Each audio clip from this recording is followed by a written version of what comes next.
আপনাদের মধ্যে অনেকেই রয়েছে যারা নেইমার জুনিয়রকে প্রচন্ড ভালোবাসেন কিন্তু মেসিকে খুব একটা পছন্দ করেন না। কিন্তু তারা নেইমার জুনিয়রের রিসেন্টলি এই ইন্টারভিউটা শোনার পরে মেসিকে পছন্দ না করে থাকতে পারবেন কিনা আমার ডাউট রয়েছে। রিসেন্টলি ইন্টারভিউতে নেইমার জুনিয়র বলে সে যখন বার্সেলোনাতে ছিল এবং বার্সেলোনা থেকে পিএসজি চলে যাবে এর লাস্ট সপ্তাহে মেসি তার কাছে আসে এবং তাকে এসে জিজ্ঞাসা করে তুমি কেন বার্সেলোনা ছাড়ছো।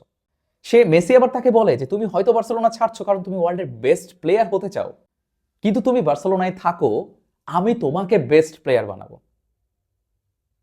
আপনি চিন্তা করতে পারতেছেন মেসির এই জায়গাতে কি মেন্টালিটিটা মেসি শো করেছে?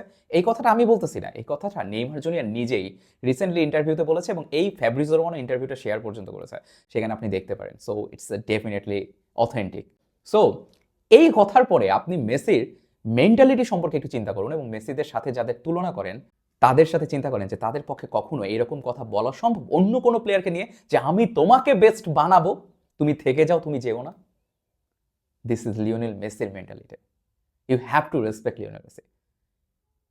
এই জন্যই হয়তো মেসিকে আমরা গোট বলে থাকি, কারণ আপনি গোট হতে হলে শুধুমাত্র ফুটবলে না, আপনার সব দিক দিয়ে আপনাকে ভালো হতে হবে। আর লিওনেল মেসি হয়তো সেটাই, সে বন্ধু হিসাবে ভালো এবং সে প্লেয়ার হিসাবে ভালো।